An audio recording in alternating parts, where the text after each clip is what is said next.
The new Inside Out movie is here. I watched it and I loved it. It was so funny and interesting, and when it hit, it hit. I watched it twice after just 2 weeks of it being out where I live, so I definitely liked it.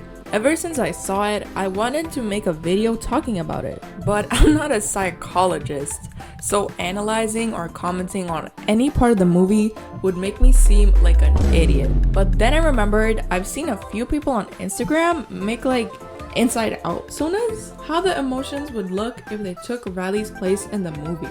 And obviously, just yourself in different colors is still really fun. You can assign little triggers and really exaggerate the emotions, but I thought since Riley's emotions are so widely different in designs and body shapes and face shapes, I can do whatever I want with them because the character designs are so wildly different. I also chose that for my designs, they would have almost a mixed media feel. You know, like the scene in the second movie where they're all in the secret vault. The mix of 2D and 3D and how crazy different the emotions looked compared to Lance and Dark Secret. I loved that scene, and I love mixing different animation styles for projects. Mixed media has always been something I've wanted to explore. It can be so tedious at times, but it's always so worth it. The results always mesmerizes the audience, and it's always very rewatchable. So I tried to draw them in different art styles than my own, and have very few similarities between them. I have to say, I chose to only do the first movie's emotions, because 9 characters would be the longest video in the world if I'm gonna explain all the thoughts on their designs and personality and all that fun stuff. If you want to see the rest of the gang, wait for part 2. I was even thinking of experimenting with sculpting one of the characters in real life for the second video, but it's all up in the air now.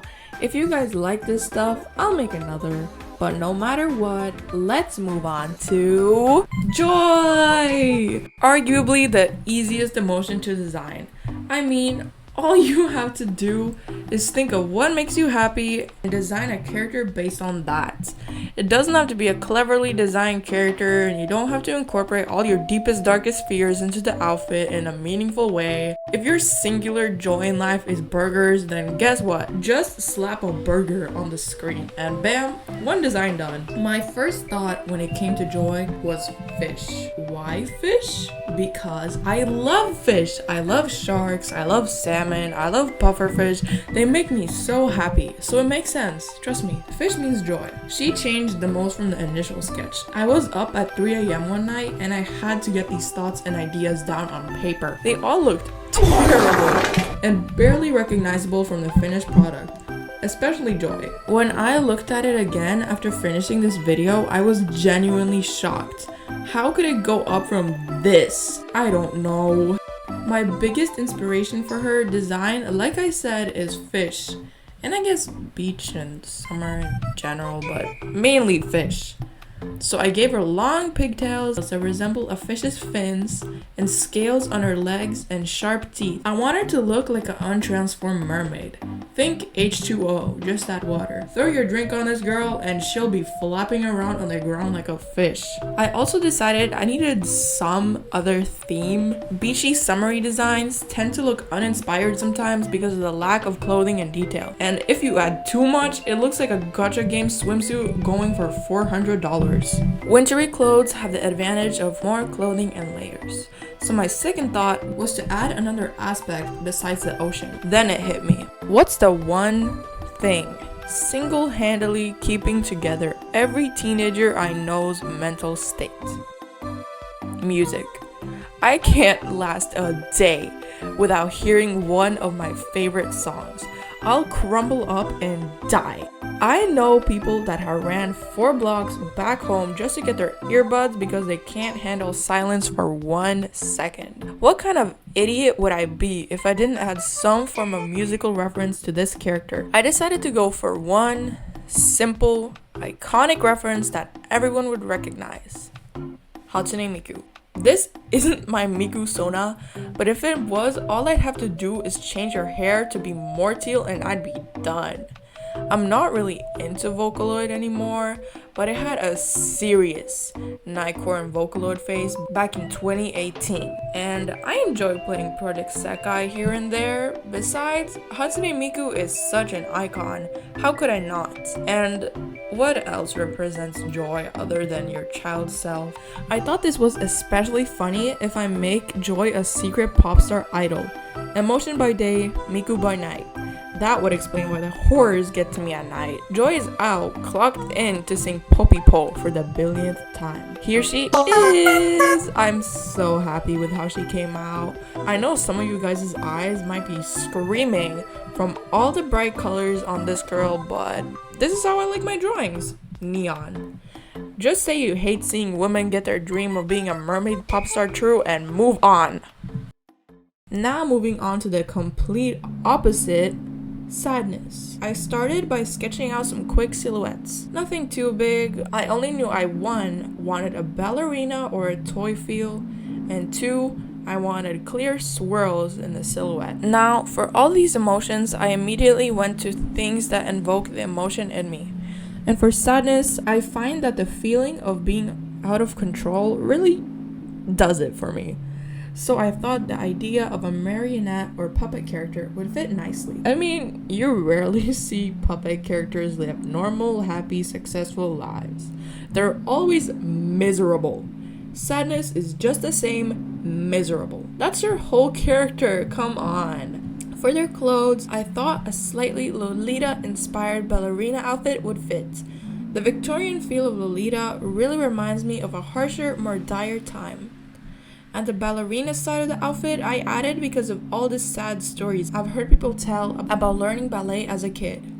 Some ballet teachers are extremely strict, picking on the smallest things and tearing the dancer apart, only accepting perfection. Behaviors and mindset like this remind me of the thoughts I have towards myself, holding myself up to a high, unreachable standard at sometimes. I'm sure a lot of you will relate. Also, I wanted to make sure you guys know I in no way think ballet is just like that for everyone or all ballet teachers are evil. I just like the connection I made to certain teachers. Other small details I added were 2 clocks, one on her hat and one on her waist. Another thing that makes me sad is time passing and things changing. So my 2 main themes for her were time and a lack of control. That's their outfit and design out of the way. Her personality, on the other hand, needed a rework. Sadness in the second movie is alright, but sadness in the shorts and the first movie annoys me to no end. Obviously, Joy was annoying as hell too, always bossing her around and not letting her do her job. But why did she continue to touch the memories and mess with everything? The first movie honestly makes me so mad compared to the second. The second one was amazing, funny, and charming. The first one, why are the 2 main characters the most annoying people ever? I hate it. I don't want to watch a movie where most of the substance is watching 2 characters who don't like each other fight and get in each other's way and misunderstand each other. Watching fear, anger, and disgust were the few shining moments of light in that movie, because they were funny together. Why don't they just kill sadness? Anyway, here she is. My sadness is gonna be as different as I can possibly manage to make them while still being an embodiment of the emotion. No more wailing, no more of that annoying, oh no, Riley's gonna... I can't take it. Riley's just gonna be quiet, cold, and a little bit of a mean girl with a sweet persona. Because who doesn't love the stereotypical mean girl with the angelic act on? I do. Hello guys, I do. Moving on to most likely the only emotion in my head, disgust. I had a very different concept for disgust in my head. I wanted a clear feminine character like Disgust in the movie, but if Disgust is gonna be my main emotion, Disgust is not a woman. I am a man. So I went for a very different idea, non-verbal creature. Disgust is an emotion I feel, at least for me, you wear on your face and don't really express it verbally. So my Disgust literally has no mouth. Can't even talk if he wants to. I chose to go for a very different style from my usual for Disgust. I wanted round shapes, smooth shading, and more bean-shaped, rounded limbs and body. aka nothing like my style. I love pointy lines and messy rendering to the death. I've always wanted to try more lasso tool techniques. The way I shaded this was actually really fun. I first made a shape of the shadow I wanted using the lasso tool. Then I picked the airbrush, made a gradient inside the mask, and it creates this really cool effect that was perfect for this design. Now, for the actual character, I wanted to go very minimal on Disgust design.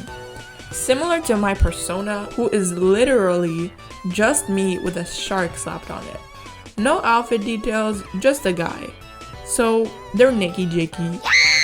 I love playing around with non-sexual nudity in my art and asexual body designs. It used to be so common in old paintings. Where did it go? And also, I feel like I'm proofing my characters against freaky people. And I also, I finally got a break from desaturated browns and beige. This guy is neon green. I love green.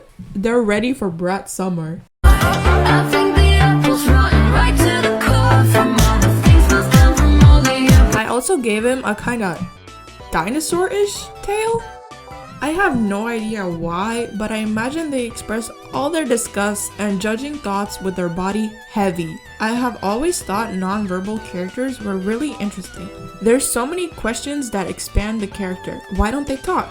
Is it a choice? How do they express themselves and their wants? How can they make their personality clear to the viewer without dialogue? I really recommend adding a non-speaking character to your character group or world or whatever it is you got going on. It can be a good exploration in writing characters without relying on dialogue to communicate their key interests and such. Anyway, it turns out I love how unassuming this character looks. You can argue and say it doesn't look like Disgust, but I don't know. I like that.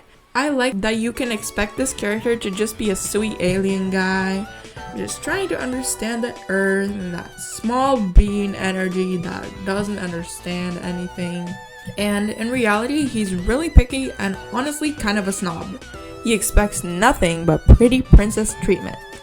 I just realized this is my second deceiving character in a row. Anyway, here he is. I just know if you gave this guy an iPhone, his life would never be the same. This is an iPad baby adult in the making. He was the one who invented those furry comments from 2020. He invented TikTok, guys, trust. Now let's move on. Disgust needs to listen to Charlie XCX and drink his matcha bubble tea. Oh, sorry. Let's design fear. Brace yourself for the design, guys. I really had no ideas for. In my notes, all I wrote down was purple clown. So you can make a mental image of a purple scared clown and let's compare it to the finished product. I wanted fear to be the smallest. Why? Because I don't feel fear. I'm afraid of nothing. No, I just wanted a little scared clown. And because I needed more variation in body types. Now for the art style of this piece, 4 words.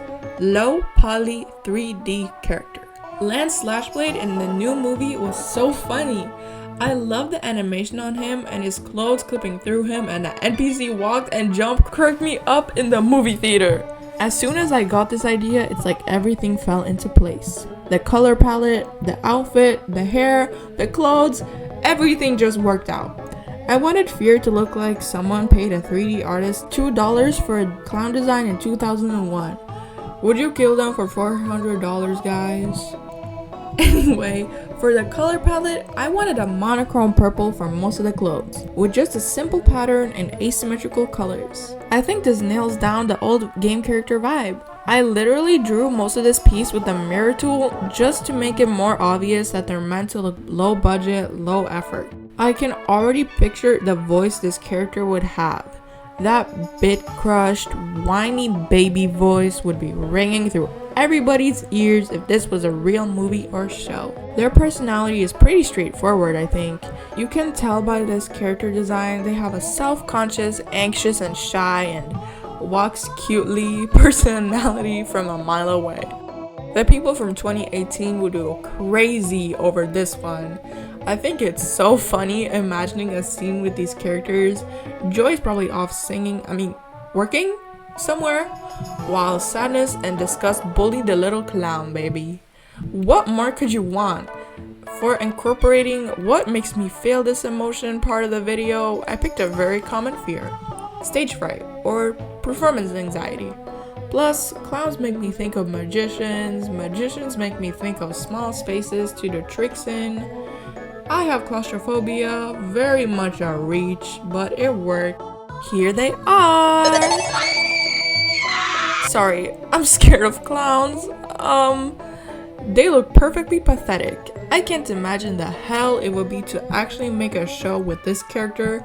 Everyone else is frame by frame animation, then you mix this clown in.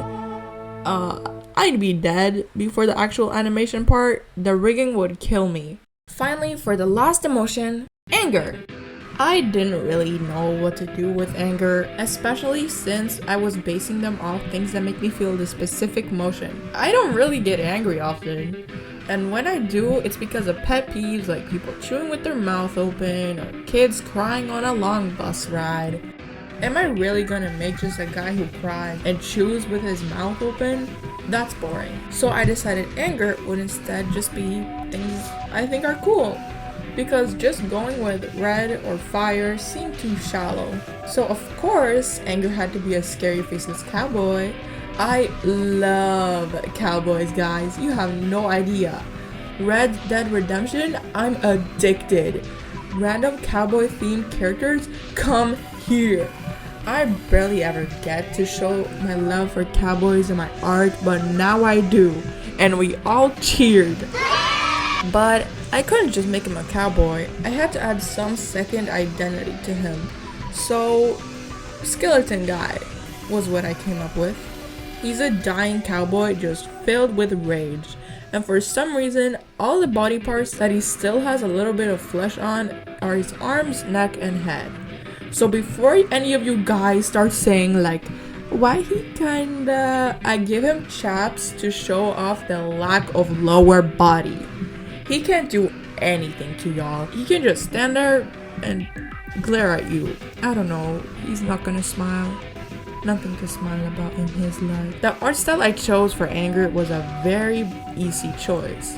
Messy and sketchy. I drew this in like 10 minutes or something in the car. It's just the coloring that took me a while. I love bright colors too much. I can't accept that these saturated colors look better at times. They just don't to me. I love barely moving the saturation slider down when I pick colors. It's like a reward. If the emotions actually had lore and backstory and weren't just emotions, this guy would definitely have the craziest lore. I know he's been through hell and back. He's just a skeleton now. Whoever did this just blew his tits clean off. His personality is definitely a man of few words. Very cold and easily annoyed. If Miguel O'Hara and Arthur Morgan had a baby for sure. I just gave Tumblr a new crack ship. You're welcome. Here's the finished anger. Isn't he just so dreamy? Louis angry, never smiles, keeps to himself, hates small talk, and people and talking in general. Probably strapped up. I'm sure he gets along fine with everyone, and he's also for sure the only emotion with a confirmed ethnicity. This guy is from America! We have finally reached the end of this video, with so many drawings to look through while I yap a little bit longer. Feel free to tell me in the comments if you guys have any ideas to share on how I can tackle the other 5 emotions. Anxiety, envy, embarrassment, ennui, also known as boredom for those confused, and nostalgia. I really can't wait to start the next video already, but don't be surprised if it's a long time coming.